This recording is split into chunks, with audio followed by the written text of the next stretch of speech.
amount under investigation is 900 million shillings and not 9 billion. Welcome back to News Center. Thank you very much for staying with us. And thank you for all the comments I'm getting on our Twitter feed with regard to our Twitter poll this morning. An interaction. We're asking you really, what is your take with regard to these fresh allegations dogging the NYS? We'd like to hear your thoughts. This is not the first time, of course, as you know it. We're asking you what your thoughts are about this new, of course, these fresh allegations against this service. Continue tweeting me. Hashtag is KTN News Center.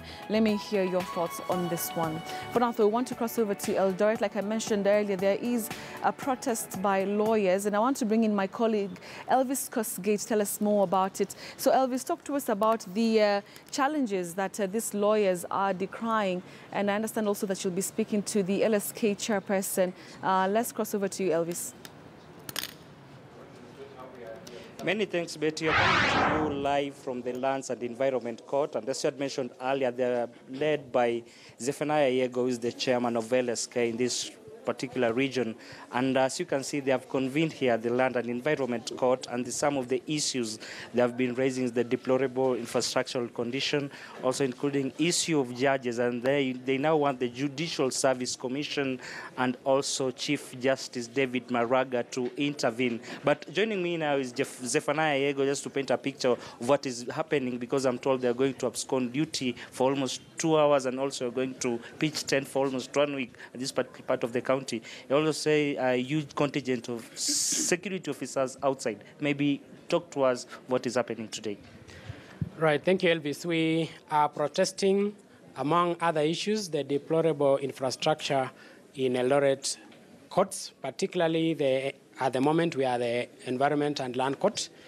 This is the courtroom that serves litigants from 4 counties.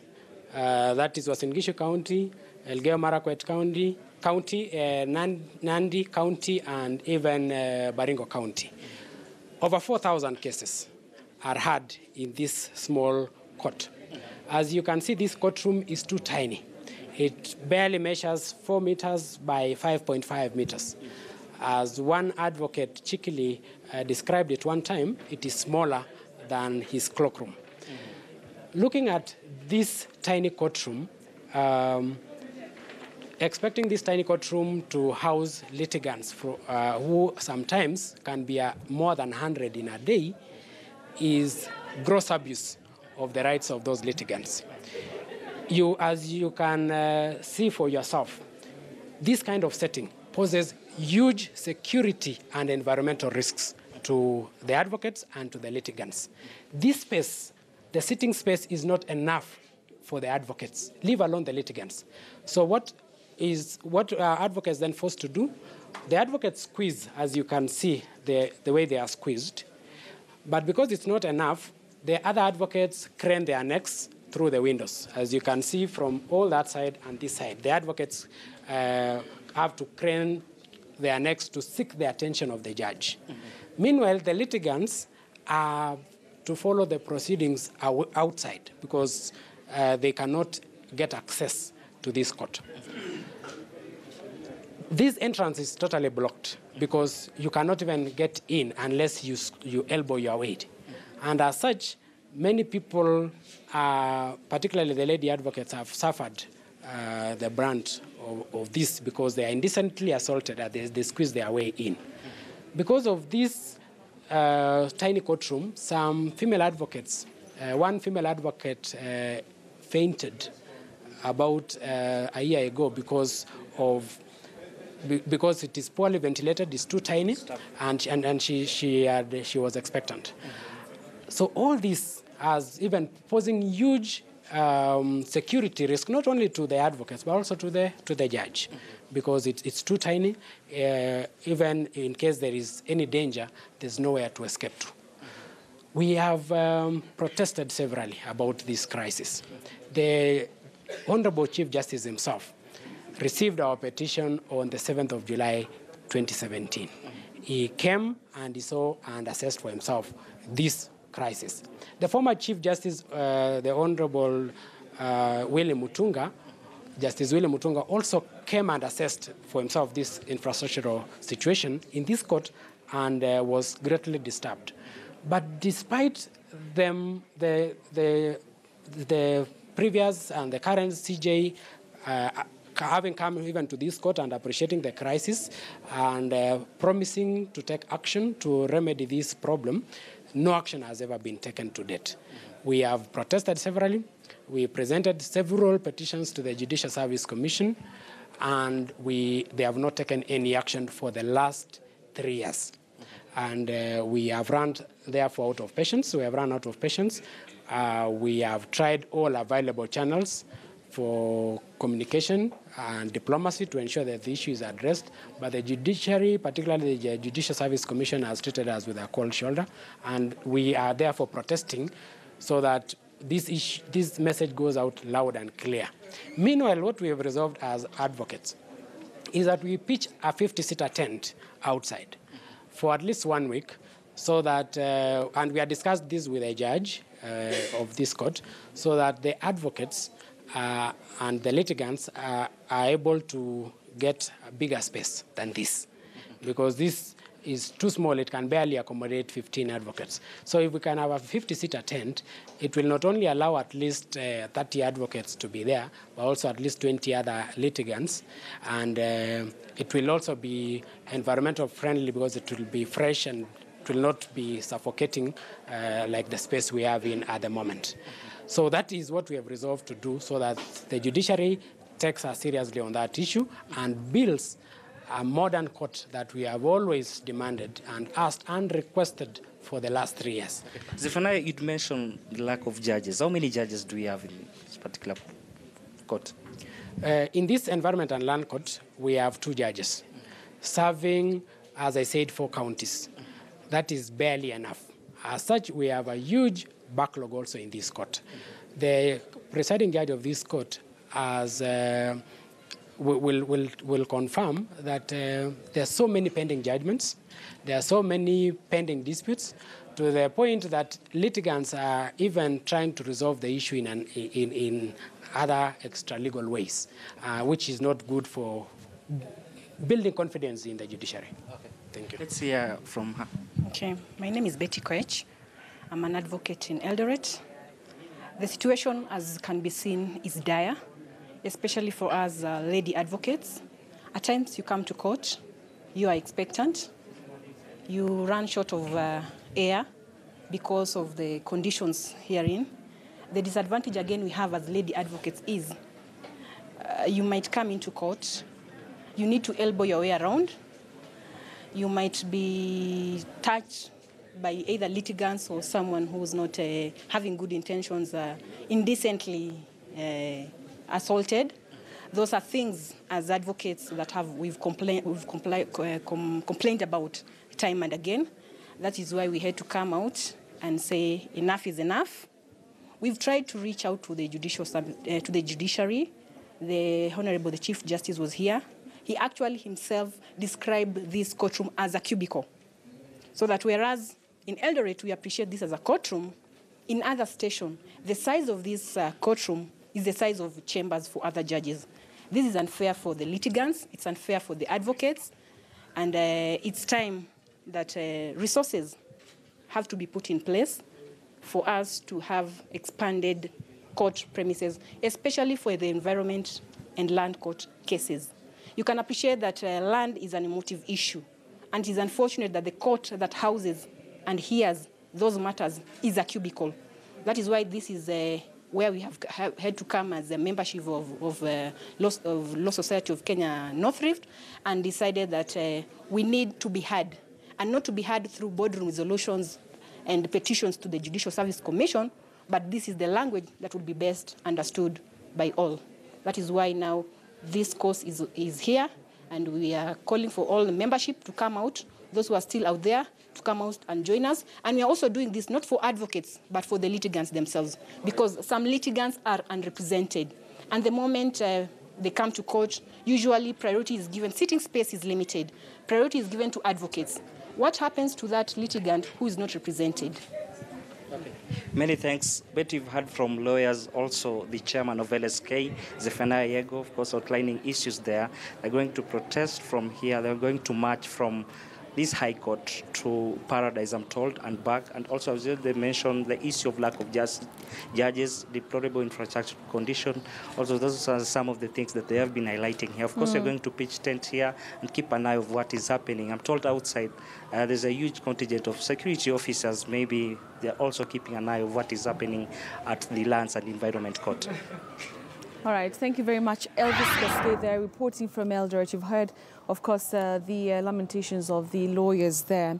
We want now to proceed, and I want to cross over also to my colleague Cecilia Wakesha, joining us from the Council of Governors offices. And of course, today the Council of Governors, together with the Ministry of Health, of course, are set to sign the MOU that will see the governing of operations for the Cuban doctors. We just want to cross over there. Cecilia, good morning. Talk to us about this particular event today. What is it all about and what is happening? Thank you, Betty. Indeed, this is the Council of Governors here in Westlands, where any time from now we are yet to witness an MOU signing between the Ministry of Health and the Council of Governors, who, as we speak, are now held in a closed-door meeting, perhaps in preparation for this ceremony that will see the flying in of 100 Cuban doctors, something that the government has termed as specialists in different areas, including neurology, radiology, and even dermatology.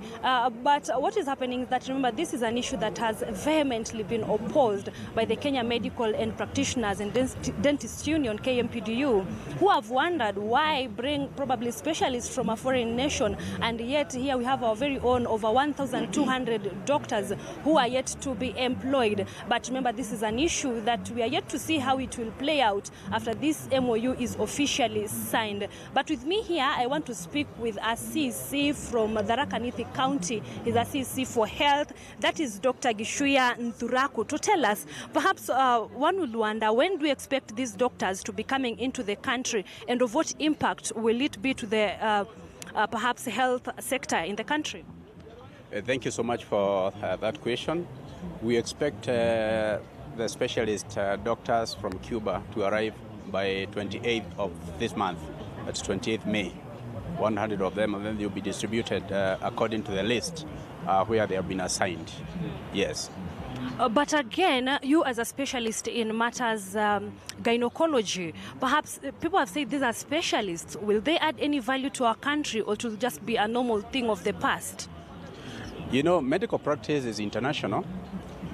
Every medical school that has been accredited by the World Health Organization as a training institution for medical doctors usually trains people according to internationally accepted standards.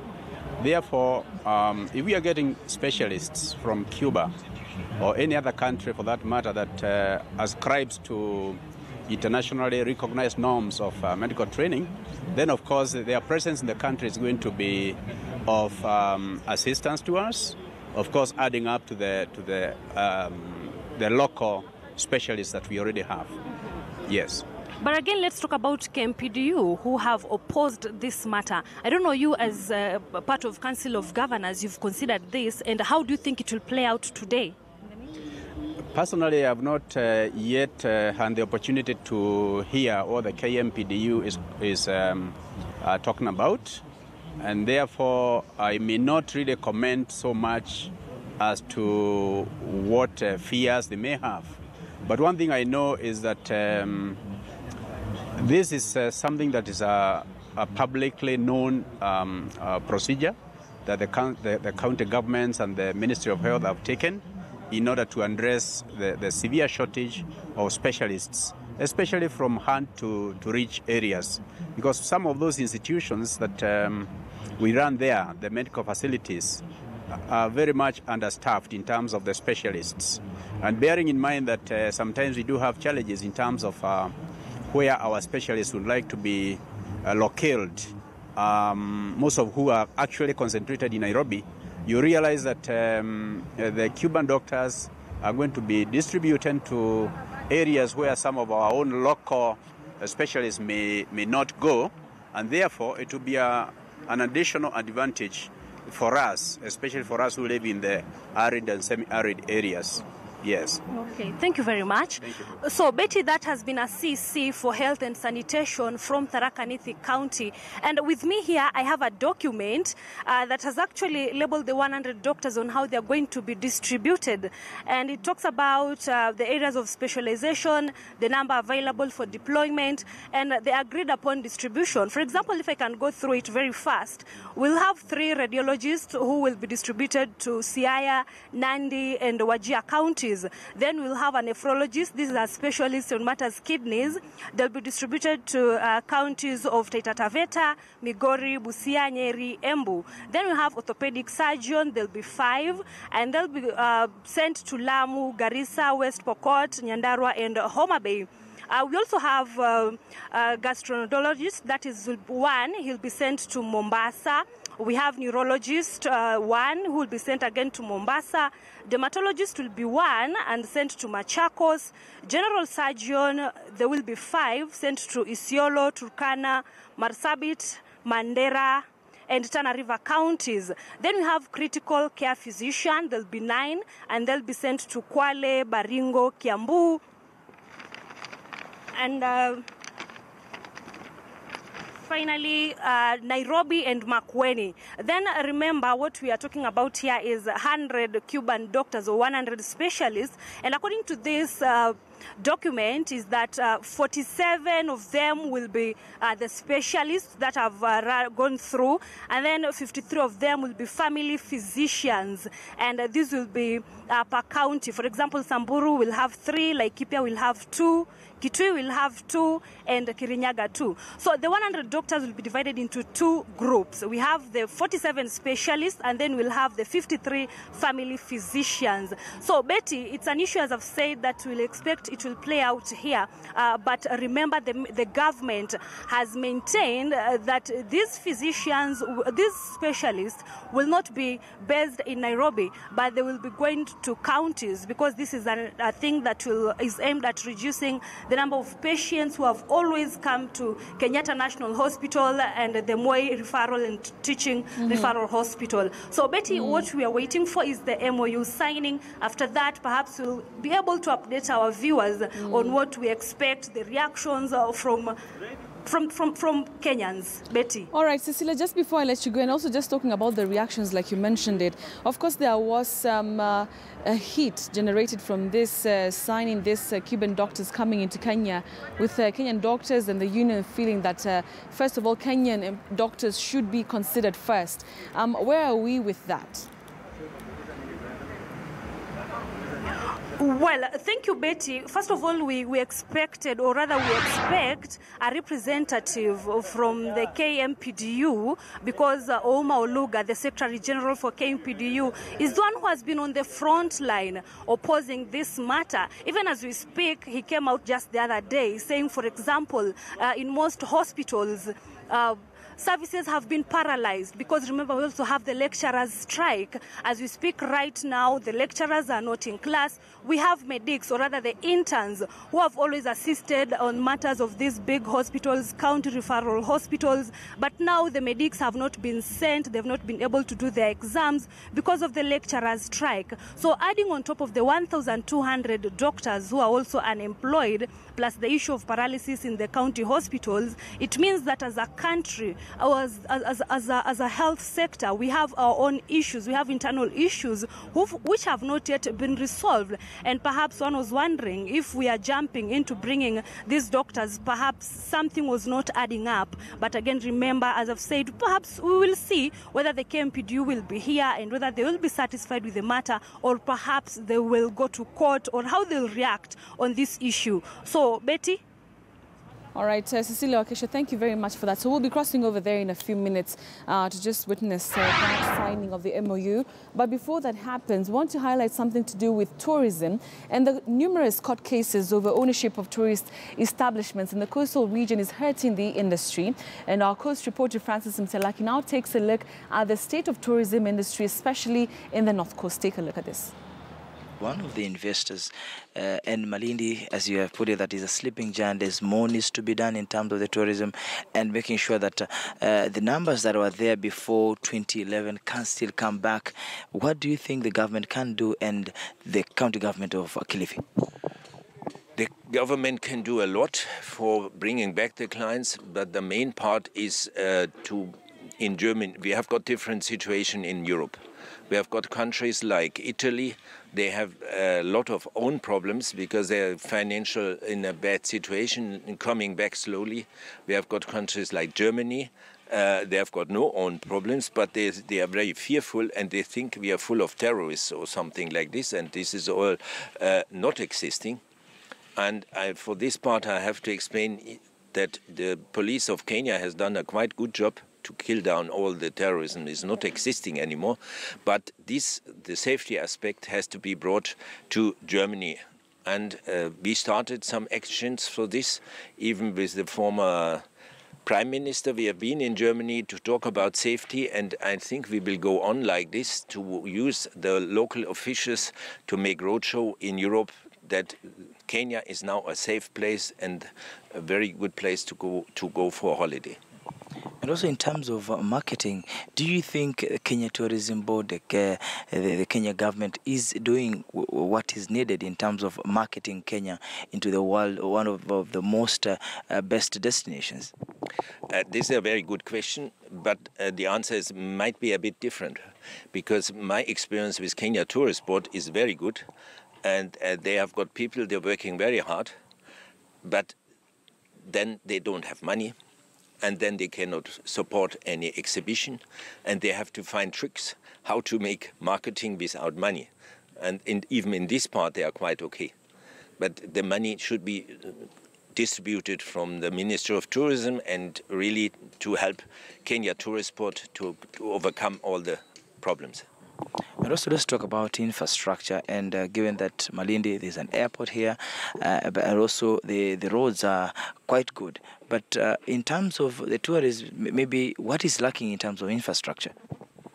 The main problem is the airport really should work, and they always announce something. I hope it's happened that at the year end we'll have a new connecting flight, international connecting flight with Ethiopian Airways. It would help a lot.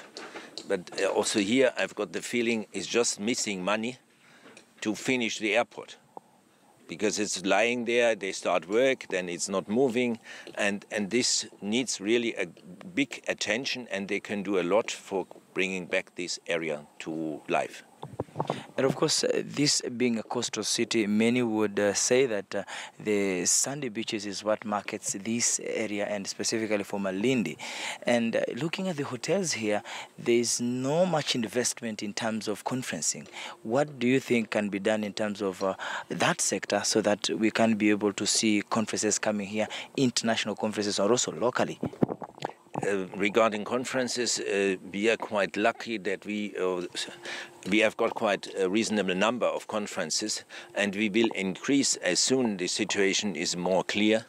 And this is a good business at present, mainly for the locals. International conferences, as soon there would be the airport, we could do a lot more.